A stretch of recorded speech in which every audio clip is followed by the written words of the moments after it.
Brother, I want the fans to know your point of view of the situation that took place with What? Lance. So my point of view, basically,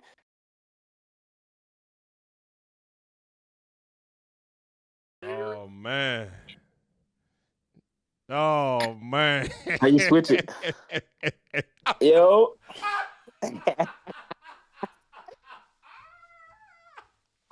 you know what time it is. Oh, nah, yo, nah, brother. I'm not gonna lie. Why you got that on, man? you'll see later on, bro. You'll see later on, bro. Got to market 24/7, man. Brother, how you doing, man?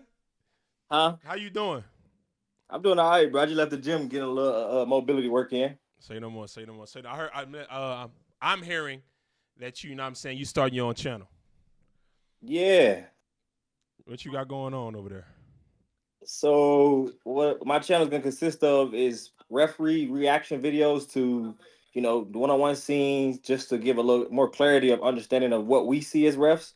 But then also me playing, because everybody knows I play. Some people don't know, but that's out, and then more so like a lifestyle ref buckets, and then referee react video. So maybe three different styles of on the content. I need you to send me the link to it once we done with this, so I can plug it in this description of this video. All right. But Brody, my first question is, man, I'm gonna get right to what are you looking for specifically in one on ones? Like, let's say you throw the ball in. What are you looking for specifically from the offensive guy and the defensive guy in one on ones? So this is the biggest thing that a lot of people don't understand about basketball and refereeing. You know what I mean? Is that every game is different.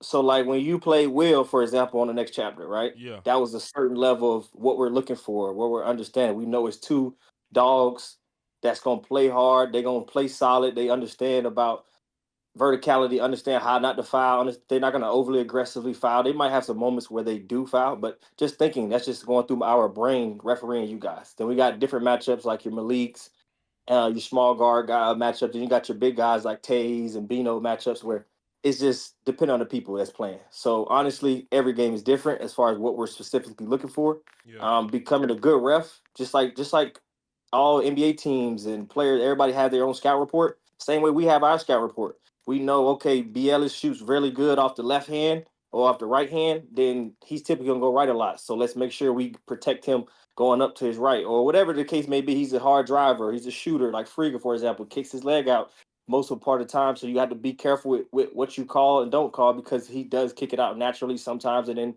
sometimes he does it. So it's like just everybody has their own. I know I'm talking a lot, but everybody Bro, I'm has gonna their let you. own. I'm letting you flow. Like, I'm not gonna interrupt you. Everybody has their own like personal scout report per game, Yeah. basically, So in how simple terms. how are you balancing? All right. So I feel like this season, especially, it was a lot of coming at y'all. You know what I'm saying? Yeah. You and me throughout the entire season. How are you balancing that within the game to making sure you stay focused on calling the game? So, I mean, I've been doing this for like what, 2025. So I've been doing this about 6 years. Been ref about 6 years. Yeah. So on a day-to-day basis, it don't matter if I'm refing. I could be refing kids that can't even dribble, and there's gonna be parents and people, coaches and other players that's gonna be screaming about calls. So like coming with the screaming about calls, and that's every damn day. You know what I mean? Yeah. So it's kind of like you hear it for a second and it goes in one ear out the other. The thing that pisses me off is when it's nonsense. You know what I mean? So it's like a lot of people play victim to where they'll mess around and be like, okay, cool, you call that foul lay, but I ain't get that foul. Okay, cool. But then next thing you know, you'll see them asking for a certain foul. But if we were to call that certain foul while they was on defense, they would go ballistic and be like, what are you calling, Lay? What are you calling, Meech? So it's like people, they only complain when it's convenient for them. So how do you find the consistency in middle ground? So it's just all about keeping it level headed, and then self talking is if they was right, if they was wrong, if it was something to look at, if it wasn't something to look at, if they're just just complaining just to complain. Yeah. And then also, like I said before, scout report. Is this a constant complainer? Is this a repeated offender that always complains every single time he plays? Or is this somebody who doesn't complain? So if he doesn't complain, he's complaining. I know we might need to tighten up. We need to figure something out to maybe maybe he's right. You know what I mean? That's type of the thought process that goes through it. You know Do what I mean? do But you more so go like ahead? Go for the ahead. coaches, that's just a little different. Do you think TNC needs a rule book? Yeah, I just created it. Cap. I can show you the PDF. Cap. Cap. Show me the PDF. Ah, Show me shit, the we ain't PDF. gonna do no talking. We ain't gonna do Show too me much the talking. PDF. Hell no. How many pages? What's in it? Is there chapters? I want to see what's going on. You see? Oh, he got a PDF Hold on, I'll turn it already. around. I ain't gonna play with. We about to get ready. Y'all, listen. It's about to be something good. Oh, You oh, he feel got. me? How many pages is it, late? It ain't all. It's more so like the understanding of what's the game flow looks like as far as like leading up to the game during the game. It's not like a real referee rule book where it has all the fouls, all this and that and the third. But it's about 3 pages, 4 pages. Damn. All right. So this leads me to this question right here. Then, bro, controlling the game. I think techs need to be at the forefront of controlling the game. How could you go about controlling the game? Because you can't throw nobody out. You can't throw nobody Yeah, out of a one-on-one. You know, so fact. how would you go about controlling the game going forward? So obviously when we first started, obviously when you the time when you played, Yeah. we wasn't more so on the wave of technical foul. We was more so like just entertainment in the sense. But now it's getting to that professional level of more so less entertainment. I mean, basketball is entertaining regardless. So, but less entertainment as in the extra stuff that you typically do at park runs. So now we're starting to get into more technical fouls. That's why like we had like 2 or 3 technical fouls this last season. But controlling games is just more so building a consistency of letting the players know, which is this rule book will cause unclarity of anything from moving forward as far as what is a tech, what's not a tech, all these type of things. Because we got a lot of things outlined as far as for example, like things that are text that people can't say. Scotty, I didn't know.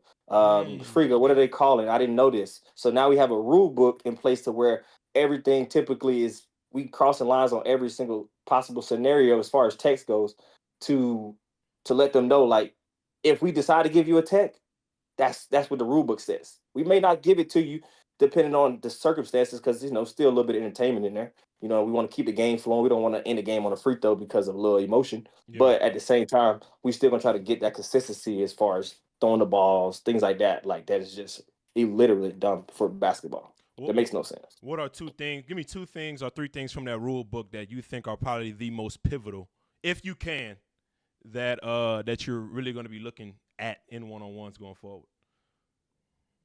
Um, well, I mean, the rule book is based on it's really just iterating what we already do, Yeah. and it's just added. It just really added kind of like more sort of technical files, and then the added the understanding of what actually is the rules. Because Mm-hmm. you know how it be sometimes. You be on there, you be like, "Well, Scotty, dang, the kickball ain't a turnover." Then now the experts are saying it is, and now we having a little quick little discussion about asking Scotty what is what. And so basically, it's just outlining what we went with, what is the rule, and not no more questions about what this person said, what this person said, what that person said, Yeah. how they do it on that platform. I mean, nobody asked about what doing that platform, but what they started out doing over there, and then stuff like that. Brother, I want the fans to know your point of view of the situation that took place with What Lance. So my point of view, basically, obviously so this is the thing though. A lot of from the video it looks like a foul on Keyshawn, which the foul came after the ball's out of bounds. I should have been more vocal and should have, typically do how referees do in those situations is they talk. They say, "Hey, I had a out of bounds before the foul, or I had a charge before the, whatever the hell that happened." You know what I'm saying? If it's two things that happen at the same time or very close to it, so that everybody knows what happened and they can't be like, "I didn't get the foul. How the hell is out of bounds?" Yeah. So I should have been more vocal in that situation. So don't get me wrong. I can understand why Lance addressed me about it, but the way he addressed it wasn't the right way. You know what I mean? Because he Yeah. was sitting down in the chair on the opposite side. He gets up out the chair, walks over towards me, hit the ball out of my hand.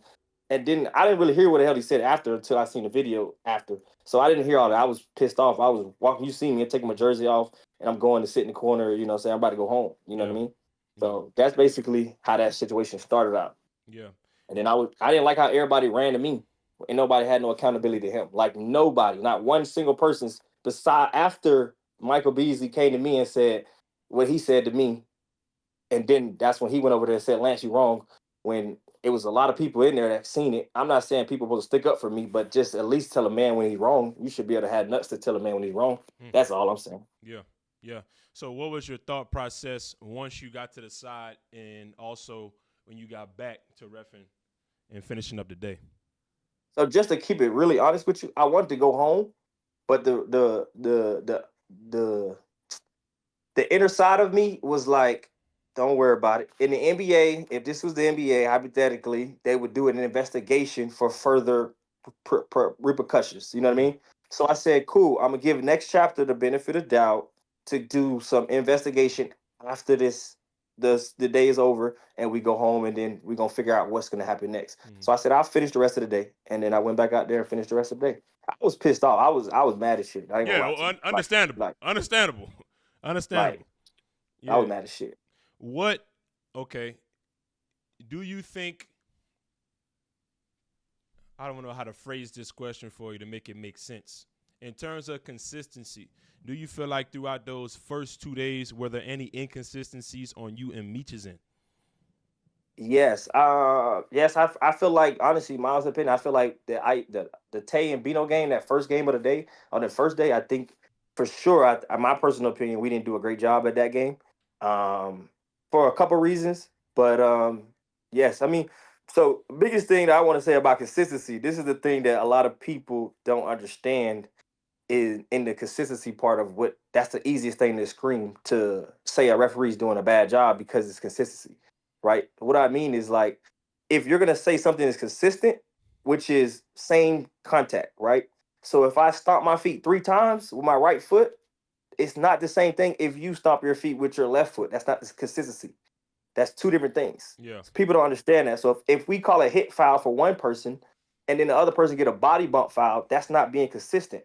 That's two different plays. Yeah. You know what I mean? Now, if you're talking about consistent foul calls, that's a little different. You know what I mean? I think we're pretty fair. More even when we're doing a bad job, I think we're pretty fair at being consistent with foul calls. Now, Mm-hmm. consistent plays, that's a whole different story. So your mindset going into, for example, you talked about scouting reports. So your mindset, and let's go into a Latin and Cam matchup. What's going to be your thought process going into that matchup? Honestly, Cam is very tricky in the sense of how he goes to the basket as far as throwing his body, like he does that last second irky jerky with his like torso. Mm-hmm. So sometimes it looks like a foul. So just understanding that if he does beat Lat, or when he does beat Lat, because obviously it's basketball, you're gonna beat his guy sometimes. Yeah.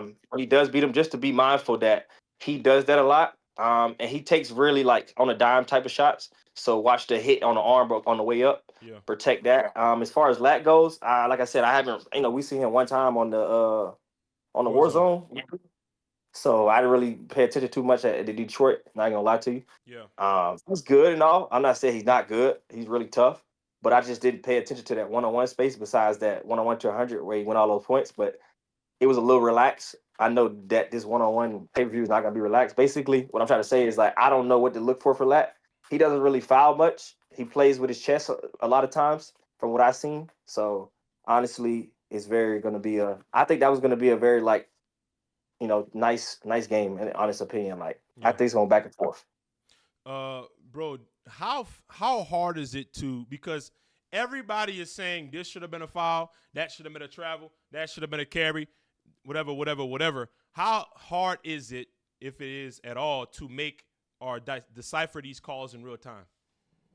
So a lot of people don't understand that people watching always scream like, "Why they didn't call that? Why they didn't call that? Why you call that?" So think this is the thought process of a referee going through a play, right? Yeah. So you think about it. Okay, cool. And it's some people agree with it, some people don't, and still to this day, it's referees that don't agree with it, referees that do.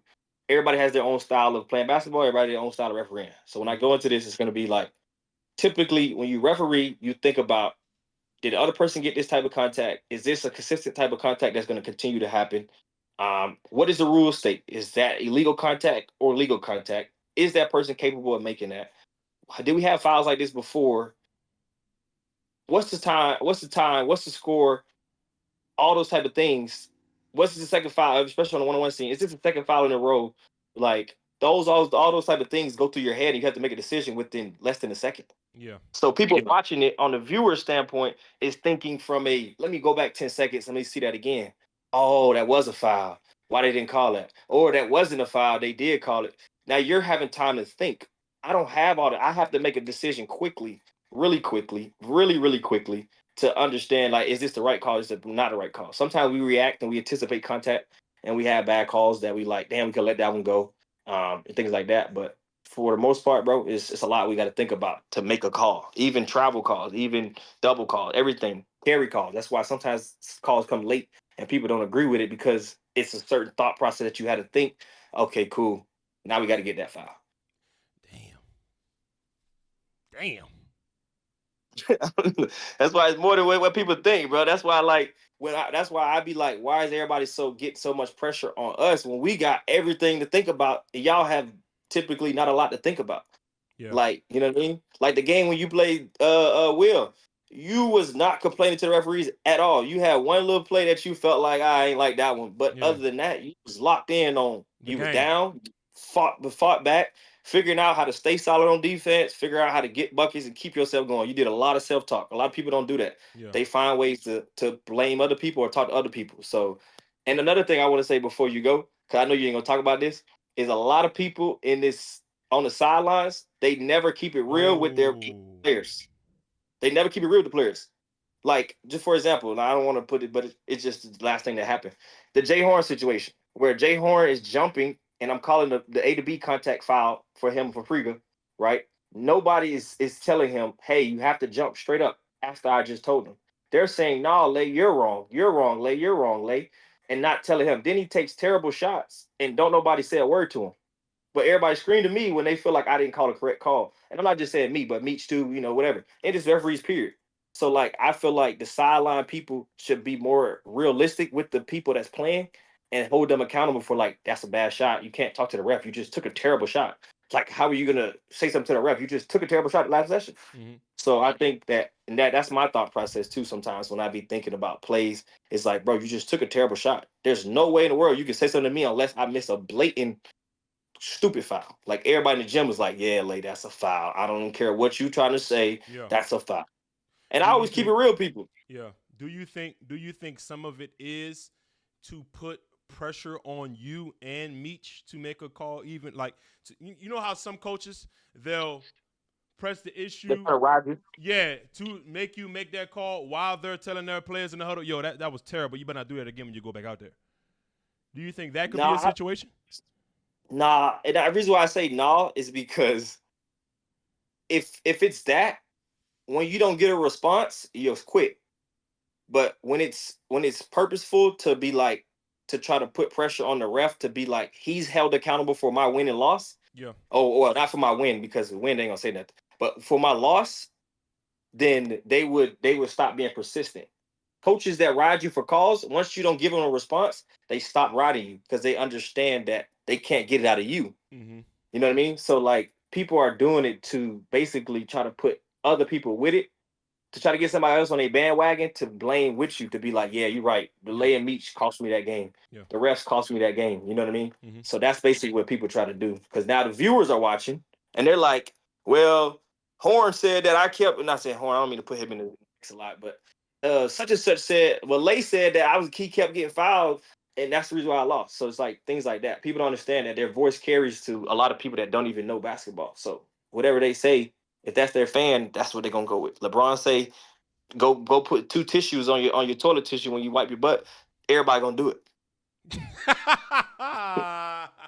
So it's like you've been doing what you've been doing. Brother, I want to ask you this though, because the only thing I don't like that you do sometimes is sometimes you do talk back too much to the players. Like a specific instance when I believe it was in that same episode where you and Lance had your episode. It's over with now.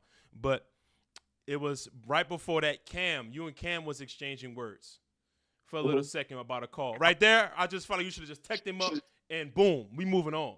To that you say what? So I feel you. I feel where you come from, and you're absolutely right. Well, I want to let you know that Yeah. because it's professionalism as a referee in this position. You have to remain professional, and that's why you saying what you're saying is like get that tech and keep it moving. Mm-hmm. You're absolutely right. I don't have no explanation for it. You're absolutely right. 100%. Where do you see this space being in, let's say, like the next 5 years? Next 5 years, Yeah. I see it being like for sure majority of the mid-level, higher level of overseas guys, you know, not majority, but like a nice chunk of them is playing in this space Mm-hmm. on this league. Also, I see a few like some of the guys that are on the way out that may get 3, 4, maybe on a 4, 5 year contract in the NBA and end up getting dropped for whatever reason. Mm-hmm. I think they'll mess around and pop on the scene and things like that.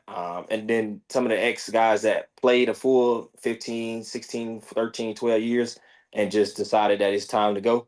And I think they'll pop on the scene too. So I Yeah. think it'll be a lot more like high level pros for sure. With my last question for you, if I let you get up out of here. One, to me, I consider you the leader of your specific niche. Yeah. So, one, do you consider yourself the leader of your specific niche in the space? And two, give me 3 things you want to improve at to make sure you stay at that position. Yes, I feel like I'm a leader in this space.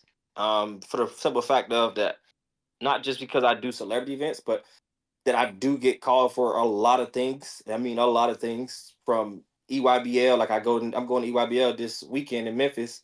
Literally fly out, I think tomorrow night, 12. Yeah. But that I can do Adidas. I do, the high school games here, like the Mount Verge, the Oh big time wow. high school games on ESPN. So like I did Scotty Barnes, and Clay Cunningham, and all that big ass team that they had then. I did them on ESPN, live ESPN TV. But anyway, I had been on there anyway.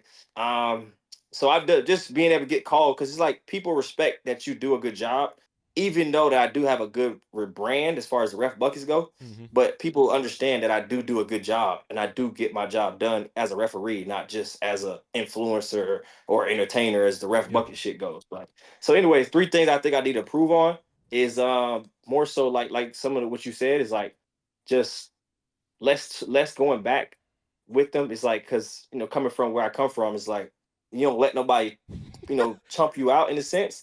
Yeah. But it's I know, like I know what it's you're saying.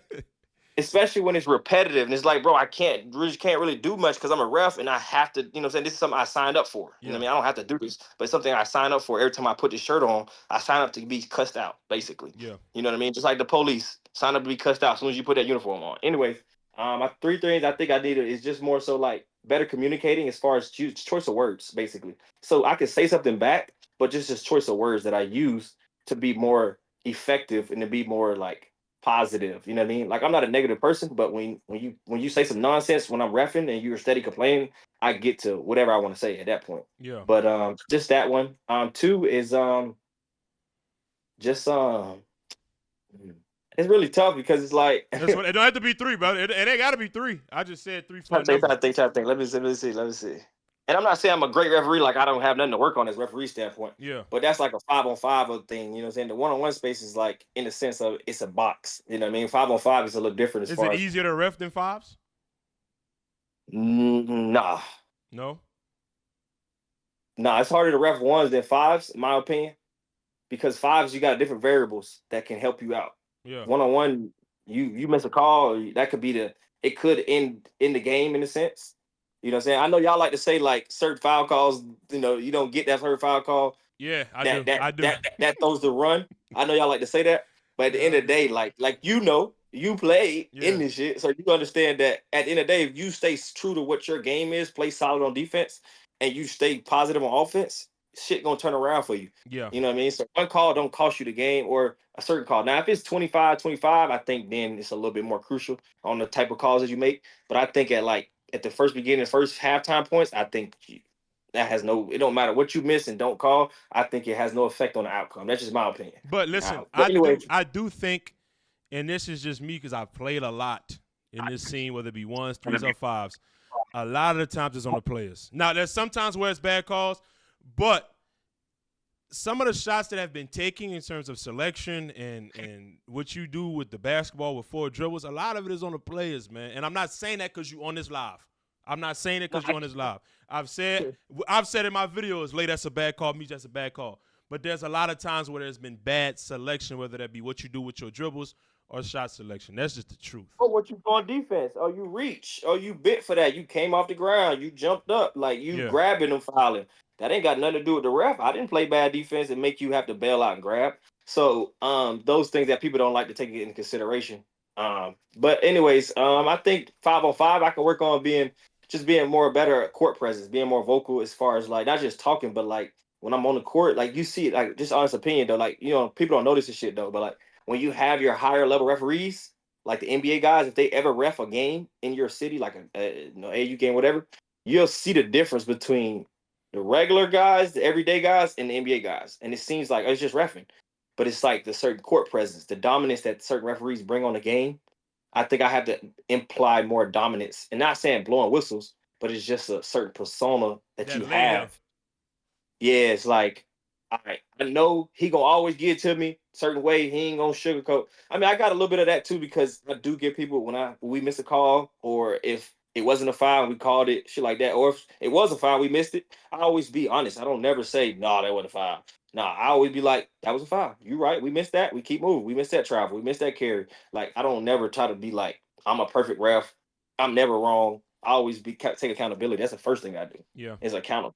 I got a But super yeah, chat right here. I got a super chat here. It says, Lay, most memorable game you called, whether it be because of the importance of the event or maybe it was a tough game to ref.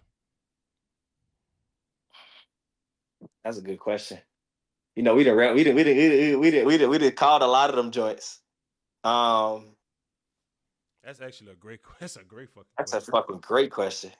Um, tough. So many games we did. I do so many games. Period. But so many games on the one-on-one space. But I would say Go top three or something. Top five. I like that. I ain't gonna lie to you. That Zay, it was Zay played the dude. I don't know if they dropped a video or not, but Zay played a dude in in Dallas on off the dribble.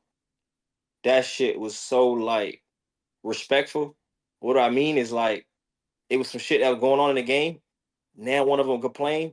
Zay came up to me on this play where he first thought I was Zay.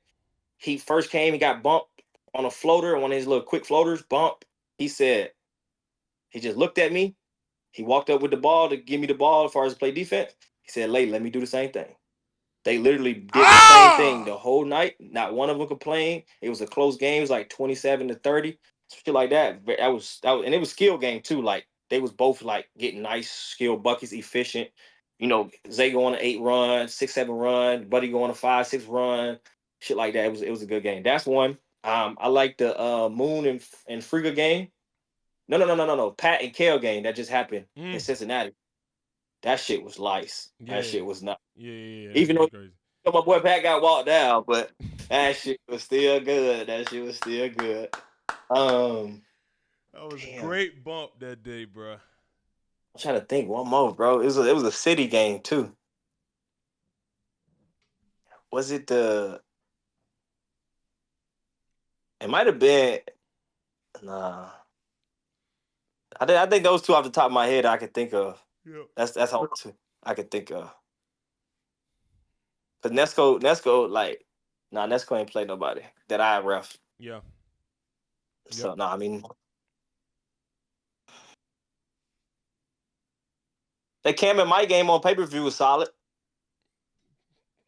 That was solid. It was solid. It was solid. That was solid. Was solid. Even though they started jacking threes to keep the game longer, but it was solid. Yeah. But that, I mean, I don't know. I like Tay games. Most Tay games though. Tay always give you a nice, interesting game. But You know what I'm he's saying? clean though. It's a clean game when he plays. It's like one of them like just good bumps. You know what I'm saying? Every time Tay hoop. Facts. Every time Tay hoop, man. Lay, man, any last words for the people, man? Anything you want to tell the people? Anything you want to address? Anything you want to say? Hey, listen, Rob just did good the other day in the red pants. I didn't see nobody in the comments saying we suck. We let Rob get beat up. When Rob does good, y'all don't say a word. When Rob does bad, everybody screams the ref's fault. I don't get that. That's one thing I want to say. Hey, that's one thing I do want to say. Cause boy, the comments be going crazy when Rob be having like 8 points and they lose, especially if he lose. Oh my gosh, they killing the comments. Ref suck. Ref late. Why you Meech? Why y'all let? As soon as he win, it's like nothing. Nobody say a word about the ref. He just God. Which he's tough. I believe he's top 5 period on YouTube, not just ones in the whole aspect of basketball playing. Yeah. So I respect his game 1000%. So it's not like I don't like his game to be like, why I don't call fouls. I love his game. He's one of the top guys in my opinion. But he got a cult, so his cult gonna rob him. Is there any other times where you felt like that? Not just with Rob. No, nobody else ride for nobody else like that. No, I'm telling Honest. you, Rob fan base is. No, it's elite. Yeah. It's elite. Like it's elite. Like Frigga got the most talked about, and J. Lou got the most talked about. Like whenever they ask questions, they always asking Frigga, J. Lou. But when it comes to or Scar, and when it comes to the game, Rob. Some people don't side with Frigga sometimes. Just like there are some people don't side with J. Lou and all the other people. But Rob, he lose? No, he can't be real. Can't be real. Can't be real. Can't be real. I'm gonna plug your channel in the description and in the comment section, so people know that you know what I'm saying, starting up. When do you plan on starting? Oh, literally, I just got the monitor. I got everything situated. facts. I got the.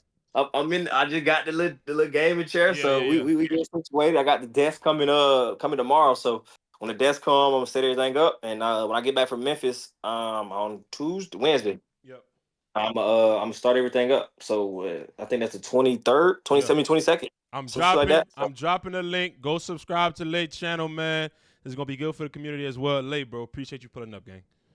yeah, make sure y'all like, subscribe on my shorts that I've been posting too. I've been getting all right. I got like 450 subscribers right now. Y'all get me to 1,000 or something. Man. I'm trying to get the monetization. Get me to 4,000. Get them to 4K. 4K watch hours, 4K subscribers. 1,000 subscribers, right? Or 4,000? Nah, you need 1K, but I'm saying let's get the 4,000 subscribers. I'm telling you, I'm gonna pop out great content. Y'all gonna get more understanding of what refereeing is in the rule book of understanding. Because the dude that just posted, I ain't gonna say his name. He just posted a clip today, and that's a double. But you feel me? We ain't gonna talk about that. So he never refereed a day in his life. You feel me? Hey, but he Lais, making all the judgments refereeing. Lais, somebody asked how old are you? Shit. Oh man, hey, come on, don't lie. No, I'm just thinking though. Make these say. Man, what? Man, get off my Discord, bro. Oh, 26. Man, yeah, bro, Lais, I thought you was 30. Nah, hell nah. I'm youngish. God damn. I used to be younger though. Now we all damn. All right, bro. All right, Lais, appreciate you pulling up, gang. Yeah, I know you're too short for a long conversation. I'll let you go.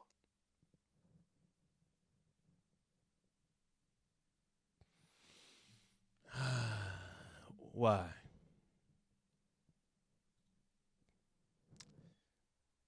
Why?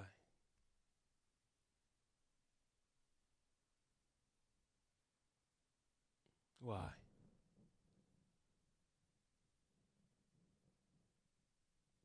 Hit the like button, subscribe on this video. Lais, I don't know why you left like that. W super chat from Reek. Just donated $99 to the stream.